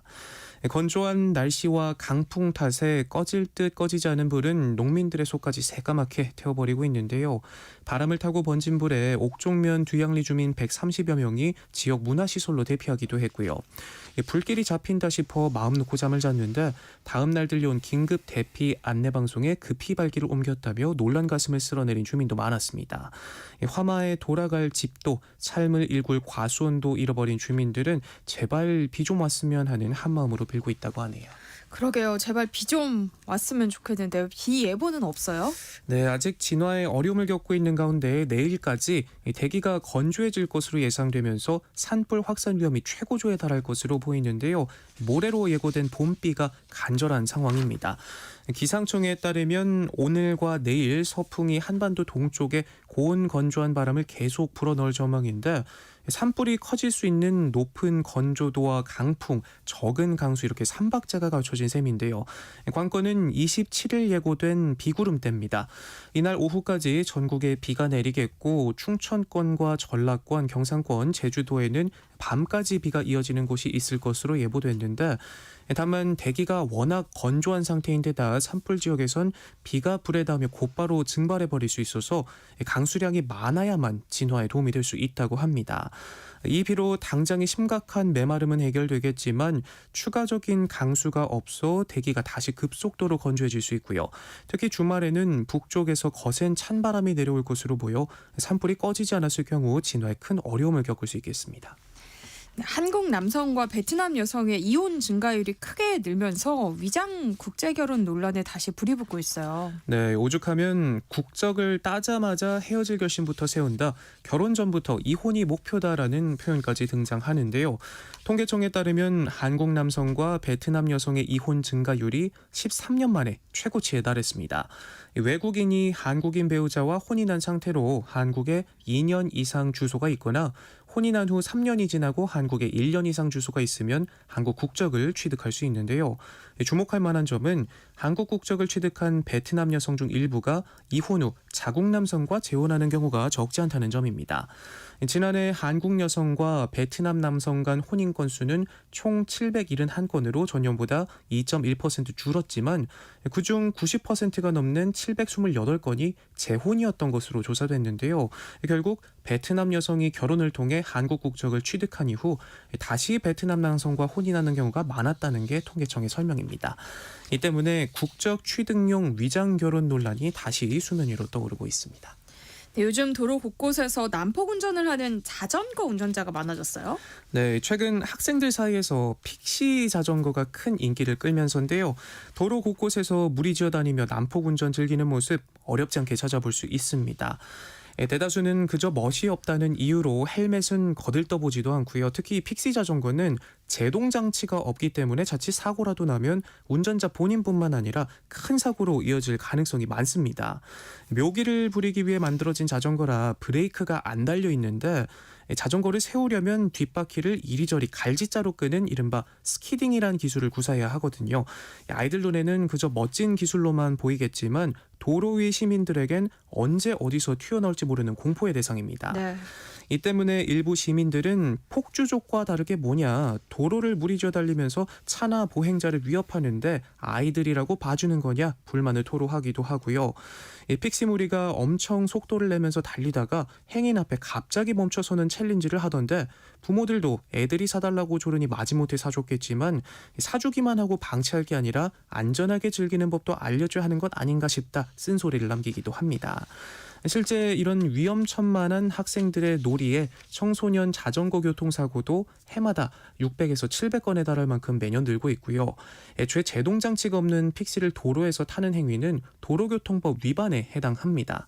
하지만 처벌은 몇만 원 범칙금에 그쳐 미미한 수준인데다 경찰이 신고를 받아 출동한 사이 도주하는 경우가 많고 추적하는 과정에서 운전자에게 사고라도 나면 책임 소재를 두고 다툼이 벌어질 수 있어서 적극적으로 단속하기도 어려운 실정이라고 하네요. 국내 숙취 해소제 제조사 절반 이상이 최근 식약처가 요구한 효능 시험을 포기했다고요. 이게 무슨 의미일까요? 네, 효능 검사 한번 해보자고 했더니 숙취 해소제 절반이 간판을 내린 셈인데요. 효능에 자신이 없기 때문에 포기한 경우가 대부분일 것이란 관측이 나옵니다. 식약처는 올해 초 국내 제조사들의 각사의 제품이 실제 효과가 있는지를 시험한 인체 적용 시험 결과를 제출하라 통보했는데요. 그러면서 시험 결과를 내지 않으면 향후 숙취 해소제라는 말을 제품에 쓰지 못한다라고 공지했습니다. 그런데 이달 기준 전체 절반이 넘는 96개 제품이 시험을 포기하겠다라고 선언했는데요. 식약처가 이들 업체를 직접 찾았는데 앞으로 숙취 해소제를 만들 의향이 없다는 답변을 들었다고 합니다. 한 정부 관계자는 시험 결과를 내라는 통보만으로 절반 이상이 추풍낙엽처럼 떨어져 나갔다면서 시중에 나온 제품 절반 이상이 사실상 맹물 음료였을 공산이 크다 말합니다. 흔히 찾는 컨디션, 여명, 상쾌한 등은 인체 적용 시험을 치른 것으로 알려졌는데요. 다만 아직 판정 결과는 나오지 않았고요. 적합 여부 판정을 거쳐서 추가로 탈락하는 맹물 해소제가 더 나올 수도 있습니다. 식약처는 탈락한 업체가 숙취 해소제라는 용어 대신 숙취 해결, 숙취엔 땡땡땡 같은 비슷한 말을 쓰는 것도 단속할 방침이라고 하네요. 다음 뉴스 살펴볼까요? 봄철 불청객 황사가 찾아오면서 미세먼지가 기승을 부리고 있는데요. 이처럼 일상이 돼버린 미세먼지를 줄이기 위한 새로운 기술을 국내 연구진이 개발했다고요. 네, 가장 큰 특징은 정전기를 활용해서 필터 없이도 초미세먼지를 대폭 줄일 수 있다고 하는데요. 3단계 거쳐 작동되는데 먼저 전기를 흘려보내 미세먼지가 음의 성질을 띠게 하고요. 그다음 이 먼지들이 양의 성질을 가진 집진판에 들러붙게 되고 빨아들인 미세먼지는 마치 청소기한 먼지처럼 뭉쳐지는데 장치 안에 보관하다가 일반 쓰레기처럼 버리면 된다고 합니다. 이렇게 하면 미세먼지 흡입 과정에서 필터를 쓰지 않아도 되기 때문에 교체 비용이 들지 않고요. 낮은 전력으로 작동이 가능한 만큼 전기료를 아낄 수 있다고 합니다. 또 이 기술을 활용하면 미세먼지 저감 과정에서 생기는 오존의 발생도 최소화할 수 있어서 저비용, 친환경 기술로 불리고요. 기계연구원은 현재 해당 기술에 대한 지하철 인증 작업을 완료했고 학교와 백화점에서도 실증 시험을 진행 중이라고 밝혔습니다. 네, 흑백 요리사의 심사위원으로 나와서 큰 인기를 끈 안성재 셰프의 식당 이 모수가 사칭 사기에 시달리고 있어요. 네, 정말 사기 방법도 각양각색입니다. 최근 모수 서울은 공식 SNS를 통해 사칭 사기 범죄가 발생하고 있다며 주의를 당부했습니다. 앞서 피해자들은 포털 사이트에 올라온 모수 서울의 공식 유선 번호로 예약 전화를 걸었다가 사기를 당한 것으로 알려졌는데요. 식당 로고와 함께 계좌번호를 보내고 식사 비용을 선결제를 요구하는 방식으로 피해자들을 속인 것으로 전해졌습니다. 이에 모수 측은 최근 KT를 사칭해 모수의 전화번호로 착신 전화를 한 후 식사 비용을 요구하는 범죄 행위가 발생했음을 확인해 경찰에 고발 조치했다며 절대로 계좌 이체를 요청하지 않는다. 더 이상 피해가 없기를 바란다 강조했습니다. 안성재 셰프의 레스토랑 모수 서울은 지난해 초 재정비를 위해 영업을 중단한 이후 지난 22일 새로운 장소에서 다시 오픈했습니다. 해당 레스토랑은 2023년 미슐랭 가이드 3스타를 받은 파인다이닝 식당으로 단일 메뉴 1인당 42만 원으로 책정되고 있는데요. 재개장 전보다 코스 금액이 30% 인상됐지만 예약 오픈과 동시에 6월 말까지 석 달치 예약이 모두 마감된 만큼 인기라고 하고요. 급기야 중고장터에선 100만 원의 예약권을 구매하겠다는 글이 올라오는 등 높은 관심을 받자 이런 생각도 못한 사기까지 기승을 부리는 모습입니다. 네, 이른바 손목치기 수법으로 합의금을 편취해온 20대가 검찰로 넘겨졌어요. 네, 좁은 길을 오가는 차량에 고의로 팔을 가져다 대는 이른바 손목치기 수법으로 합의금을 챙겨온 20대가 사기 혐의로 검찰에 넘겨졌습니다. 골목을 두리번거리며 배회하다가 마주오는 차량에 쿵 하고 부딪히는데 자세히 보면 기다렸다는 듯 사이드미러에 슬쩍 팔을 갖다 댑니다. 이 남성은 지난해 12월부터 약 한 달간 이렇게 손목치기 수법으로 운전자들에게 합의금을 요구해 왔는데 모두 16명으로부터 185만 원을 뜯어냈다고 합니다. 하지만 꼬리가 길면 잡히는 법이죠. 경찰은 고의 사고가 의심된다는 신고가 잇따르자 잠복 수사 끝에 남성을 현행범으로 체포했고요. 경찰 조사 결과 재수생인 이 남성은 스트레스를 풀려고 그랬다라는 취지로 범행을 자백했다고 하네요. 네, 임선우 뉴스캐스터와 함께했습니다. 고맙습니다. 맞습니다. 내일 점심 메뉴 추천. 귀로 듣는 푸짐한 지식 한 상 어떠세요? 세상의 모든 정보. 아나운서 전주리입니다. 허리띠를 졸라매도 벅찬 고물가 시대, 여러분 주머니 사정에 꼭 맞는 맞춤형 재테크 솔루션을 처방해드립니다. 짠테크 SS 돈 되는 라디오 한국경제교육원 서영로 원장님과 함께하겠습니다. 어서 오세요. 안녕하세요. 네, 오늘은 어떤 얘기 준비해 오셨을까요? 최근 방송에서 세대별 재무관리 이야기와 노후 준비에 대한 이야기를 중점적으로 좀 다뤘었는데요. 오늘은 좀 다른 이야기를 해보려고 합니다. 아나운서님도 딩크와 싱크에 대해서 들어보신 적 있어요? 그럼요. 제 주변에 많죠. 네, 우리 사회가 빠르게 변화하면서 다양한 가족 형태와 라이프 스타일에 따른 신조어들이 늘어나고 있는데요. 딩크족은 결혼은 하되 아이를 두지 않는 맞벌이 부부를 말하고요. 싱크족은 혼자 돈을 벌어서 혼자 쓰며 생활하는 사람을 일컫는데 아이는 갖지 않는 외벌이 부부를 가리키는 말로 쓸 때도 있습니다. 주로 경제적으로 안정적인 생활을 즐기면서 소비라든지 여행, 취미, 자기 개발 등의 적극적인 라이프 스타일을 가진 사람들이 많죠. 일단 딩크족, 싱크족의 공통점이라고 한다면 자녀 양육비 부담이 없다는 점에서 일반적인 가정보다 유동성이 높습니다. 하지만 그만큼 자산관리와 노후 대비를 체계적으로 할 필요도 있다는 거죠. 출산 또는 결혼 계획이 없는 딩크, 싱크족은 어떻게 돈 관리를 하면 좋을지 얘기 나눠보려고 합니다. 산테코 SS 돈 되는 라디오 서영로 원장님이 도움 드릴 테니까요. 방송 들으면서 궁금한 점 있으시면 문자로 많이 참여해 주세요. 참여하실 번호는요. 샵 9730번이고요. 짧은 문자 50원, 긴 문자는 100원의 정보 이용료 있습니다. 콩 게시판 KBS 1라디오 유튜브 채널을 통해서는 무료로 참여하실 수 있으니까요. 많은 참여 부탁드립니다. 그럼 딩크, 싱크족 자산 관리는 어떻게 하는 게 좋을지 먼저 짚어볼까요? 항상 같은 얘기인데요. 가장 먼저 재무 목표 설정이 중요하고요. 예를 들어서 단기 목표 같은 경우에는 다른 가정들과 다르게 부부의 라이프 스타일에 맞춰서 취미생활이나 자기개발, 여행 등의 목표를 설정하고 중기 목표 같은 경우에는 주택 구입이라든지 투자를 포함한 재테크를 또 이를 바탕으로 조기 은퇴에 대한 준비와 노후가 장기 목표가 될 수 있습니다. 이렇게 크게 분류하고 좀 더 디테일하게 계획을 세워야 됩니다. 자녀가 있는 집이랑 중단기 목표부터 다르네요. 맞습니다. 그 딩크와 싱크족의 특성상 좀 더 자신의 삶을 즐기고 싶어하죠. 근데 여기서 또 나눠 생각해야 할 것이 일명 파이어족, 그러니까 조연태를 목표로 하는 집도 있습니다. 네. 이 경우 최대한 자산을 빠르게 늘려서 조기 은퇴를 하고 싶어 하고요. 조기 은퇴보단 안정적인 자산을 유지하면서 여행이나 뭐 취미, 문화생활 등을 즐기려고 하는 분들, 이렇게 분리해서 얘기를 해야 하는데요. 일단 딩크족은 맞벌이로 가처분 소득이 높아 소비가 많아질 가능성이 높기 때문에 조기 은퇴를 바라지 않더라도 체계적인 예산 수립은 꼭 필요합니다. 이를 위해 소비 패턴 최저화를 위해서 조금 귀찮지만 가계부 작성 및 자산관리 앱 등을 활용하는 법 추천드리고요. 이들은 자녀가 없으니 교육비 부담이 없잖아요. 그래서 장기적인 투자가 가능하기에 조금 더 공격적인 투자로 수익률 중심의 포트폴리오 구성도 가능합니다. 원장님이 늘 강조하는 게 노후 준비는 빠르면 빠를수록 좋다는 거잖아요. 그런데 싱크, 딩크족은 자녀가 있는 집보다 여유가 훨씬 있으니까 아무래도 노후 준비는 좀 여유롭게 해도 괜찮지 않아요? 네, 그 노후에 의지할 대상이 없으므로 연금 및 노후 자산 확보가 오히려 필수입니다. 그리고 자녀가 없다 보니 자녀 교육비 공제와 부양가족 공제가 거의 없죠. 그래서 세액 공제가 되는 연금저축 펀드와 IRP 등을 활용하는 게 더 중요합니다. 또한 부동산 임대소득 등 수익원의 다변화도 노려볼 수 있는데요.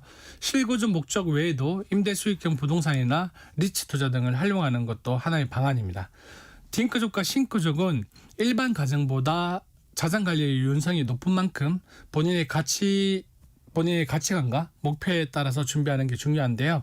조기 은퇴든 정년 은퇴든 노후를 맞이함에 따라서 가장 기본 베이스로 개인연금과 퇴직연금 상품 적극적으로 활용해야 하고요.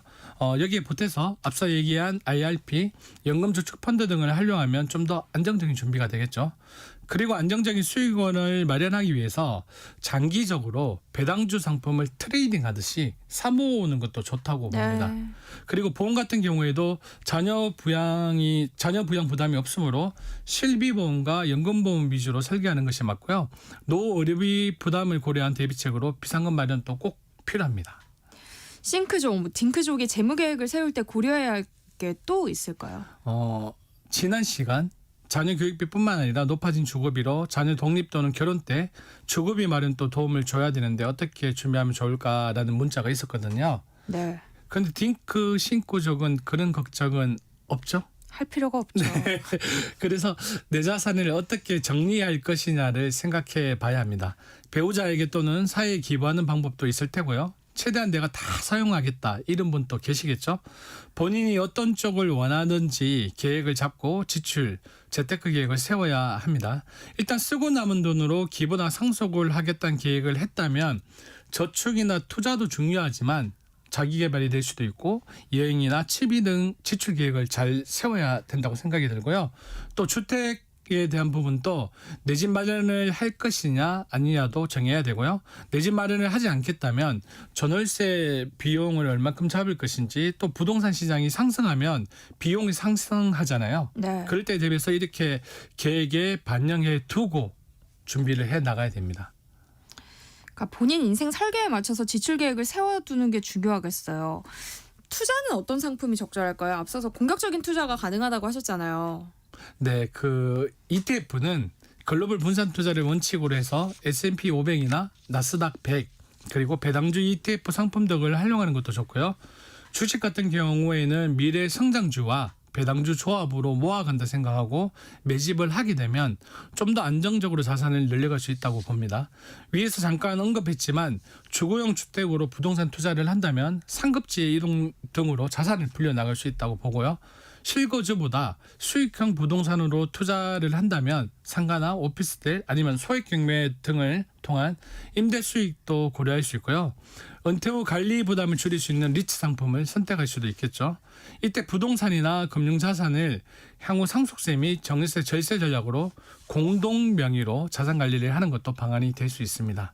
그러면 이 상품은 어떤 비율로 꾸려가면 좋아요? 사실 소득 수준, 투자 성향, 목표에 따라 달라지지만 큰 테두리 안에서 한번 얘기를 해보겠습니다. 일단 안정적인 성향일 경우에는 현금 흐름 확보 베이스에 중위험 중수익 상품으로 구성을 할 수도 있겠죠. 현금 및 예적금은 10에서 20% 비율로 배분하고 배당주 및 우량주에 30에서 40% 정도 투자해서 안정적인 배당 수익과 그리고 또 장기 투자 관점으로 접근하면 좋습니다. 10에서 20%는 채권 및 채권형 ETF를 통해서 안정적인 자산 형성을 하고요. 나머지 10% 정도는 뭐 금이나 리츠 상품을 가져가는 것도 좋습니다. 우리는 사실 꿈도 꾸기 어려운데 딩크족이나 뭐 싱크족은 가능한 것 같아요. 빠른 자산 증식으로 조기 은퇴를 바란다. 이런 분들은 어떻게 구성하면 좋을까요? 네. 그 단순히 자산을 극대화시키고 싶은 공격적인 성향을 가진 분들과 조기 은퇴를 위한 파이어족 접근 방식은 조금 다른데요. 일단 자산 증식에 포커스를 맞춘다면 5에서 10% 비율로 최소한의 비상금을 마련해 두고요. 그리고 미국 주식에서 빅테크와 같은 성장주에 40%에서 50% 정도를 투자하고 나스닥과 S&P 지수 추종 ETF와 같은 글로벌 분산 투자도 20에서 30% 정도 가져가는 게 좋습니다. 그리고 지난 시간 자녀 교육비와 노후 대비를 앞둔 분들에게는 권하지 않았던 가상자산 역시 공격적인 성향을 가진 분들에겐 권하긴 하는데요. 네. 큰 비율보다는 10에서 20% 정도만 가져가길 추천드립니다. 네. 그리고 나머지 10%는 당연히 노후연금을 위한 상품으로 꾸려가면 좋습니다. 그리고 질문하신 것처럼 조기 은퇴를 바란다면 목적 자체가 빠른 은퇴 및 안정적인 소득 확보잖아요. 그래서 현금하고 예적금, 개인연금, 노후 생활비 등의 비율을 10에서 20% 정도 두고요. 그리고 채권 및 채권 ETF 상품으로 변동성 대비와 안정적인 이자 수익을 확보해 나가는 게 중요합니다. 그 비율은 10에서 20% 정도가 적절하다고 생각이 들고요. 배당 수익으로 은퇴 후 생활비를 챙겨야 되니까 배당주 및 고배당 ETF 상품에 30에서 40% 정도 비중을 두면 좋습니다. 그리고 조기 은퇴를 꿈꾸는 딩크족의 경우에는 부동산 비중도 조금 높게 가져가길 추천드리는데요. 그래서 30에서 40% 정도는 월세 수익을 낼 수 있는 상가나 오피스텔 등에 투자하는 게 좋을 겁니다.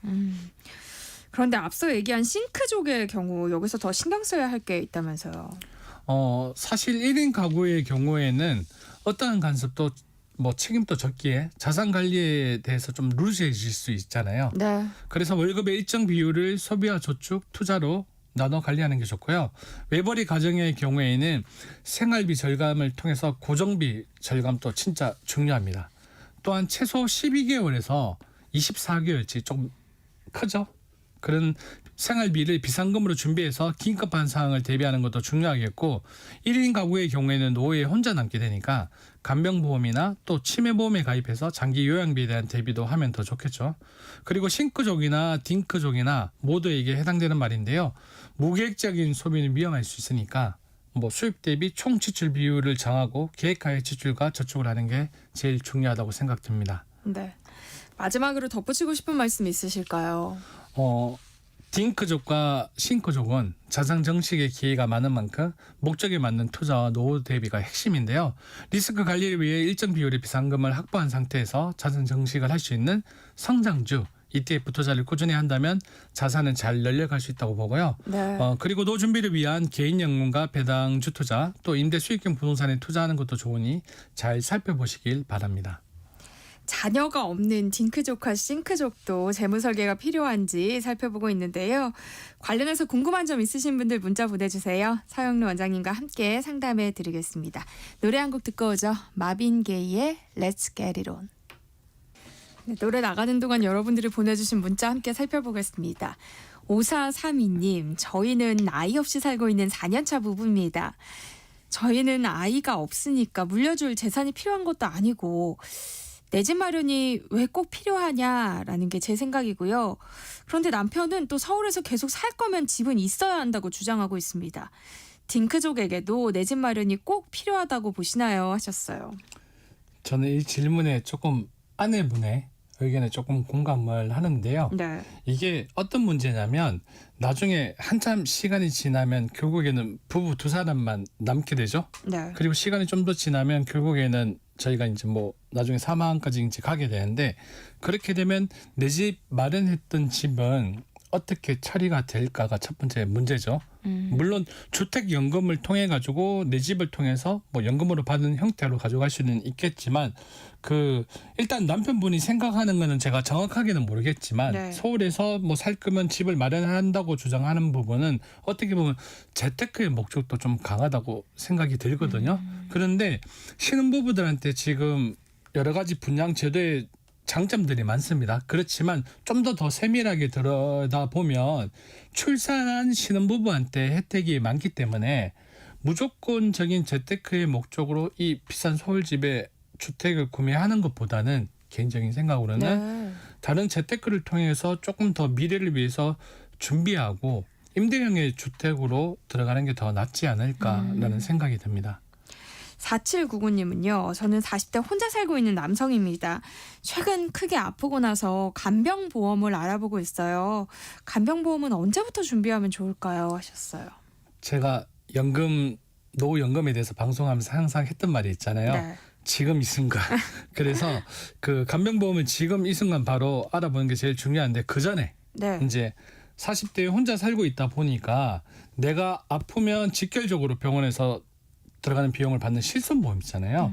실손보험에 대해서 정확하게 먼저 한번 점검을 해보고 네. 그게 가장 우선순위고요. 네. 그 다음이 지금 말씀대로 간병보험을 지금부터 알아봐서 준비하는 게 좋은데 요즘 제가 상품을 뭐 다 보지는 못했지만 간병보험 상품들이 갱신형으로 많이 구성되어 있다 보니까 네. 조금 시간이 지나가지고 실비보험만 탄탄하게 준비되어 있다면 조금 시간이 지나면 뭐 50대 정도 때 그때부터 알아보는 것도 좋을 거라고 생각이 들고 만약에 비갱신형의 간병보험이 있다면 지금 바로 알아보고 가입하는 걸 추천드립니다. 그러니까 갱신형이면 조금 더 있다가 네네. 알아보셔도 되고 네. 비갱신형 상품이 있다면 지금 맞습니다. 하는 게 좋다는 네. 말씀이신 거죠. 5892님 파이어족을 목표로 미국 주식을 사 모았습니다. 요즘 미장이 좋지 않아서 유럽 또는 중국 시장을 살펴보고 있는데요. 그런데 직접 투자보다는 ETF가 낫다고 하더라고요. 지금 미국 주식은 직접 투자를 하고 있는데요. 유럽 또는 중국 주식 투자 때는 ETF가 나을까요? 하셨어요. 중국장이 좀 좋아서 네. 관심이 그렇게 쏠리는 것 같은데요. 그 개인적인 생각입니다. 주식을 사모아가는 방법이 아니라면 네. 저 또한 직접 투자보다는 ETF 투자가 훨씬 더 낫다고 생각이 드는데요. 네. 그런데 지금 미국 주식 사모으기 때문에 유럽장이나 중국장을 ETF를 한다는 개념보다는 5892님께서는 뭐가 되었든 지금 미국 주식을 계속 사모으고 투자를 해봤잖아요. 네. 그러니까 미국 장에 대해서는 어느 정도는 알고 있다고 저는 판단이 되거든요. 그러면 일정 비율과 기간을 통해서 ETF 미국 투자를 먼저 해보고 네. 이 미국 직접 투자하고 ETF의 투자의 차이점을 직접 경험을 해보고 중국 주식에 ETF 투자하는 거를 권해드리고 싶습니다. 분명히 약간의 차이점은 있습니다. 해보면 느낄 수 네. 있다는 말씀이신 것 네. 같아요. 1283님, 저는 30대 사회 초년생인데요. 비혼주의자라 혼자 살 생각입니다. 그런데 혼자면 더 노후 준비를 잘해야 한다고 하던데요. 지금부터 개인연금을 준비하면 될지 아니면 다른 준비도 필요할까요? 하셨어요. 제가 지금 이 순간 네. 노래를 불러야 될 것 같은데 지금 바로 준비해야 되죠. 그리고 연금은 미리 준비하면 소액으로 준비가 가능하기 때문에 지금부터 네. 준비하는 게 맞고요.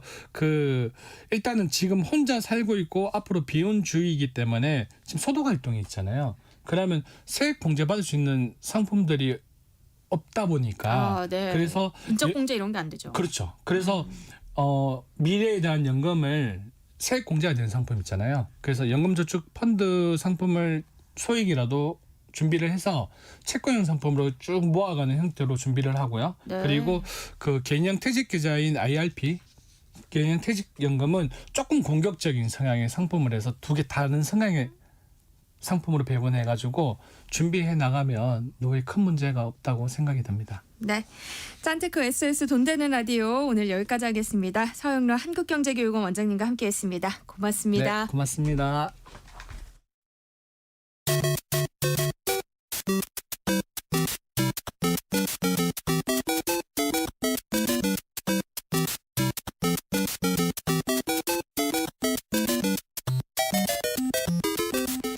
아직도 게임을 그저 놀이로만 보시나요? 인문학적 관점으로 살펴보면 게임 속에 숨어있는 메시지가 보인다고 하는데요. 게임에 대한 오해를 풀고 세대 간극을 좁히는 시간입니다.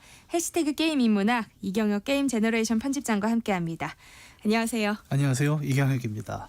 네, 오늘은 어떤 게임 이야기를 준비해 오셨나요? 오늘은 딱딱한 인문학 얘기를 해보려고 합니다. 제가 이 코너에서도 가끔 소개드렸던 포스트 휴먼이라는 개념이 있죠. 우리는 인간이고 인간은 인간을 중심으로 역사와 생각을 다뤄오면서 지금까지 왔는데 이 포스트 휴먼이라는 개념이 최근 인문학계에서 굉장히 또 인기를 얻고 있는데 이 개념은 아주 간단히 설명하자면 기술이 점점 발전을 하면서 인간의 존재 자체가 완전히 새로워진다. 그렇다면 인간이라는 우리 자신은 우리가 세계를 바라보는 철학을 어떻게 바꿔야 하나? 라는 질문을 하는 거라고 볼 수 있는데요. 굉장히 딱딱하죠. 이렇게 설명하면 개념이 좀 많이 어렵습니다. 그런데 최근에 많은 게임들이 이 포스트 휴먼의 개념을 가지고 만들어지고 있다 보니 오늘은 포스트 휴먼이라는 개념을 게임을 통해 한번 이해해보는 시간을 가져보고자 해요. 포스트 휴먼이라는 게 뭘 말하는 걸까요? 단어를 끊어보면 좀 간단합니다. 포스트라면은 보통 뭐뭐 뒤에라고 오는 거고 휴먼이라고 하면 인간이죠. 그러면 이제 인간 이후라고 아마 우리말로는 좀 번역할 수 있을 거예요. 우리가 의미는 잘 몰라도 포스트 모더니즘이라는 말은 굉장히 많이 들어보셨을 거잖아요. 네. 이게 그냥 모더니즘 이후에 뭐가 왔냐를 설명하는 것처럼 포스트 휴먼이란 건 아주 간단하게는 인간 이후라는 말을 지칭하는 것이죠. 인간 이후. 네. 그래도 여전히 좀 어려운데요. 네, 인간 이후에 뭐가 올지 지금 우리가 모르는데 조금 더 이제 설명을 해보자면 뭐뭐의 다음이라고 하면 당연히 원래 있던 대상에서 무언가가 변화했다는 의미일 겁니다. 그리고 포스트라는 말을 굳이 붙인다는 건 그 변화가 굉장히 크다는 이야기이기도 하죠. 포스트 휴먼도 마찬가지예요. 휴먼, 다시 말해 인간이란 대상이 너무나 크게 변해서 그 이전의 휴머니즘 시대와는 다른 무엇이 되어간다. 라는 설명이 포스트 휴먼의 가장 중요한 지점이고요. 이런 변화는 꽤나 큰데 예를 들어 비슷한 어떤 큰 변화를 우리가 역사에서 짚어본다면 서양 철학사에서 중세와 근대를 가르는 시점, 이 시점에 대한 이야기들이 좀 있습니다. 이른바 르네상스라는 걸 아마 다 교과서에서 한 번씩 보셨을 텐데요. 네. 르네상스의 핵심, 이거 주관식 문제 꼭 나왔죠. 마지막에 인본주의라고 하잖아요. 사람을 중심으로 놓는 것으로 바뀌었다라는 설명을 많이 하는데 이게 어떤 말이냐? 그 이전인 중세 시대에는 이제 신을 중심으로 한 세계관이 중심이었단 말이죠. 근데 르네상스 기점으로 신이 아니라 인간의 눈으로 세상을 본다라는 개념이 보편화되면서 신본주의가 르네상스를 거치면서 다시 말해 인본주의, 휴머니즘의 시대로 접어들었다라는 걸 우리는 이미 역사에서 한번 본 적이 있습니다. 네. 신의 시선으로 보는 세계가 있었고 그 인간을 중심으로 보는 세계가 있었는데 이 둘은 완전히 다른 시각을 그리고 다른 세계를 보여주잖아요. 그래서 르네상스 이후의 근대를 우리가 다른 말로 이제 포스트 중세다라고도 이야기할 수 있는 것처럼 포스트 휴먼이란 것도 우리가 그동안 휴머니즘이라고 불렀던 무언가에 엄청나게 큰 변화가 와서 기존의 우리 휴머니즘으로는 미처 설명하지 못할 새로운 세계가 올 것이다라는 이야기가 되는 거죠. 그러면 포스트 휴먼이라는 개념에서는 휴머니즘이라는 게 의미가 없어진다는 그런 거예요? 뭐 다짜고짜 없어진다고 설명하기는 조금 어렵고요. 예를 들어 뭐 지금도 우리는 이제 신을 이야기하지 않습니까? 중세를 지났음에도 불구하고 다만 그 비중과 중심점이 많이 바뀌었다라는 정도의 이야기를 해볼 수 있을 거고요. 마찬가지로 포스트 휴먼도 지금까지 우리는 인간이 중심인 사고를 하고 살았는데 앞으로 오는 시대에 인간만의 시각으로 세계를 볼 수 있는가라는 고민이 그리고 그 반성이 포스트 휴먼의 시발점인 거고요. 결국 이 이야기는 우리라는 범주를 좀 더 넓혀보자라는 의도이기도 합니다. 그래서 이 개념을 조금 더 실질적으로 알아보기 위해서는 실제 우리 현실에 지금 와 있는 포스트 휴먼 개념을 생각해 볼 필요가 있죠. 예를 들면 어떤 거예요? 대표적인 게 이제 동물에 관한 이야기입니다. 요즘 동물권이라는 얘기를 많이 들어보셨을 거예요. 그쵸. 이제 동물에게도 살아갈 권리가 있는 것이고 이제 이런 이야기들이 나오게 되는데 뭐 생명권, 존엄권 같은 이야기 한때 인간에게만 허용됐다고 여겼던 그 권리들이 동물에 적용되는 걸 많이 보시게 될 텐데요. 대표적인 변화가 애완동물에서 반려동물로의 변화입니다. 90년대까지만 해도 보통 집에서 기르는 개, 고양이는 애완동물이라고 불렀어요. 요즘은 어떻습니까? 애완동물이라고 부르면 눈총을 받습니다. 요즘 많이 쓰는 표현은 반려동물이라고 하죠. 근데 이 변화가 뭐냐면 애완이란 건 그래요. 사랑하고 완이 이제 완구할 때 가지고 논다라는 의미가 좀 있거든요. 네.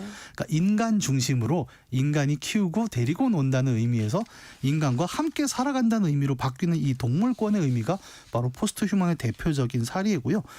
이런 사례를 통해 본다면 결국 인간 중심의 사고 이후에 우리는 좀 더 우리라는 범주를 인간 밖의 것으로 넓혀본다라는 의미로 이해하시면 좋을 것 같습니다. 그런데 이런 변화는 갑자기 나타난 걸까요? 아니면 어떤 계기가 있었던 걸까요? 다들 많이 느끼실 거예요. 최근에 기술이 정말 급속하게 또 발전하기 시작을 했습니다. 기술이 너무 빠르게 발전을 하면서 우리는 어떤 문제를 마주하게 되냐면 기존에 우리가 인간이라고 불렀던 것, 막연하게나마 여기까지는 인간이지라고 생각했던 그 경계가 흐려지는 걸 많이 보게 됩니다. 특히 이제 지금 당장보다도 곧 다가올 근미래를 다루는 SF 작품들이 이런 얘기를 많이 하죠. 인간의 신체를 완전히 개조를 했어요. 예를 들어 이걸 잘 보여준 게 1980년대의 영화 로보캅이죠. 정신만 인간이고 온몸이 기계인데 그러면 이 주인공은 계속 고민하잖아요. 나는 인간인가 기계인가. 이 고민이 오늘날까지도 이어지고 있고요. 요즘 들어 특히 이 개념이 이제 굉장히 커지게 된 것 중에 하나는 AI가 너무 현실적이 되었다라는 점이 있습니다. 예전에는 그런 테스트를 했잖아요. 얘가 인간인지 기계인지 판별하기 위해서 말을 걸어본 튜링 테스트라는. 요즘은 통과할 것 같죠. 말 들어보면. 그럼요. 예, 이런 상황이 되다 보니까 사람들의 생각이 어디로 가냐면 만약에 저 AI가 자아를 깨닫고 나에게도 권리가 있어라고 말하면 우리는 어디까지 그걸 받아줘야 되는 거야 라는 고민에 이르게 되는 겁니다. 그래서 이게 SF적인 상상력이었거든요. 20년 전만 해도. 근데 이제는 현실적인 법학에서 고민해야 되는 문제까지 오게 된 거죠. 결국 우리가 인간이라고 여기는 범주가 좀 넓어지면서 포스트 휴먼이라는 개념도 확대되고 있다는 걸까요? 사실 인간이라는 그 범주가 선사시대 이래로 계속 넓어져 온 경향이 있습니다. 예를 들어 뭐 아주 옛날에 노예제라는 게 있었지 않습니까? 그러면 그때 인간이라는 거는 매우 소수만을 가리켰어요. 네. 그러니까 뭐 로마 시대에 보면은 투표권이 있는 시민 남성만이 인간이었던 시절이 있었고요. 사실 여성의 참정권이 완전히 보장된 것도 20세기 들어서입니다. 그러니까 그전에는 인간으로 불리질 못했다는 반증이기도 하죠. 계속 인간의 범주가 넓어지고 있고 우리라고 부를 수 있는 범주가 넓어진다라는 거는 한편으로는 이 우리라는 개념이 객관적으로 실존한다기보다는 매우 관념적이다라는 걸 알 수 있게 되고요. 포스트 휴먼이라는 것에 대한 인문학의 논의 또한 그렇습니다. 지금은 우리가 인간이라는 것을 우리로 부르고 있지만 나중에 뭐 AI가 들어올 수도 있고 외계인이 들어올 수도 있고 그러면 그때 우리는 어떻게 부를 거야라는 고민을 하는 게 이 포스트 휴먼의 핵심 질문이죠. 해시태그 게임 인문학, 오늘은 게임에서 포스트 휴먼이란 개념이 어떻게 다뤄지는지, 또 기술의 발전이 인간이라는 범주를 어떻게 바꾸게 될지 이야기 나눠보고 있습니다.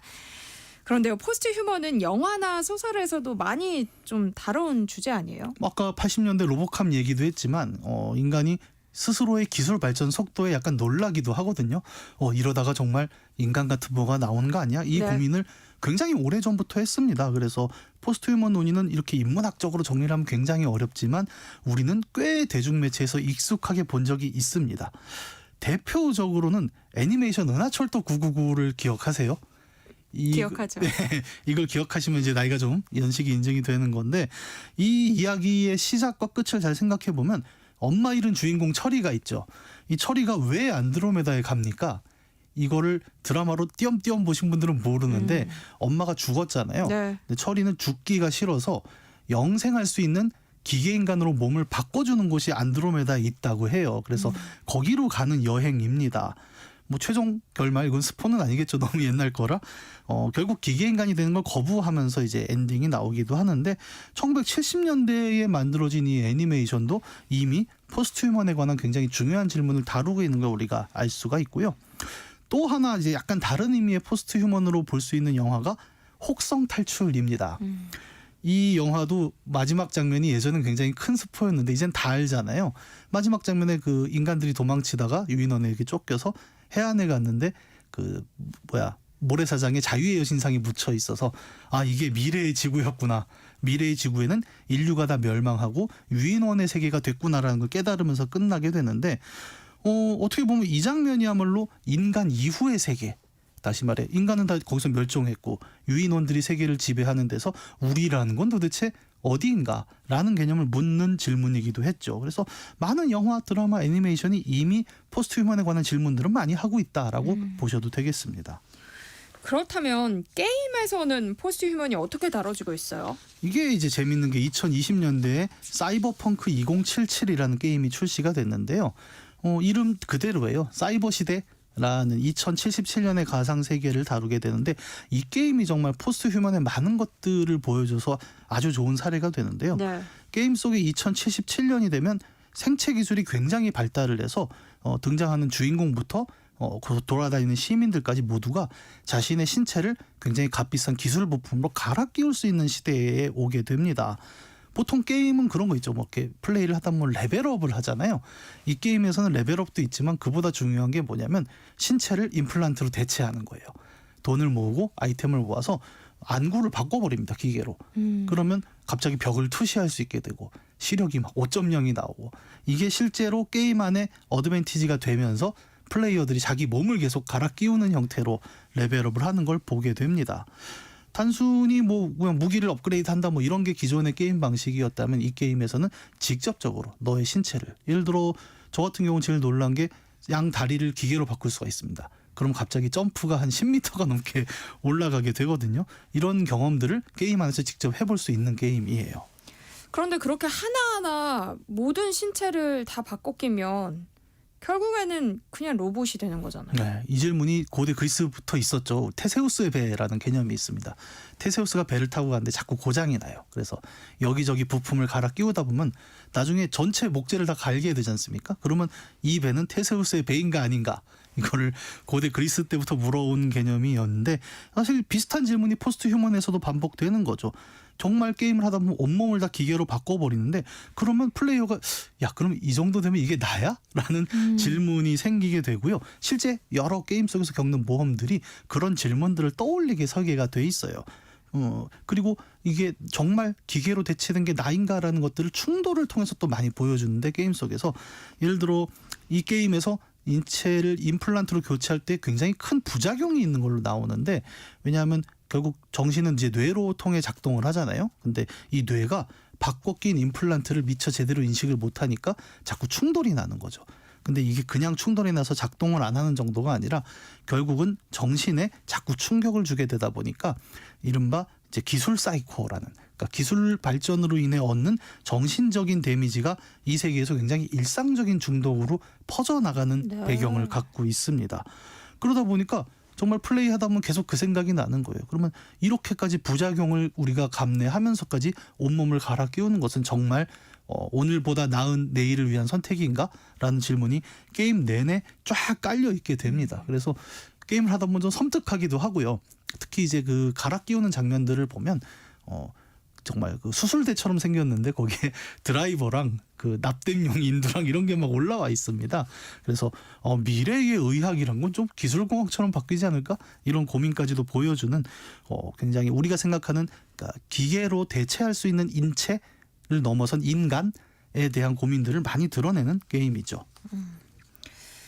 저는 그 얘기 들으면서 갑자기 이런 생각이 드네요. 만약에 편집장님은 네. 자, 막 바꿀 수 있어요. 젊은 얼굴과 네. 젊은 신체와 네. 뭐 다. 네. 그런데 그렇게 바꾸게 되면 네. 정신이 사이코? 네. 아까 말씀하셨잖아요. 그런 데미지를 입게 돼요. 네. 충격을 받게 돼요. 하실 것 같아요? 저는 차은우 얼굴로 바꾸려면 하겠습니다.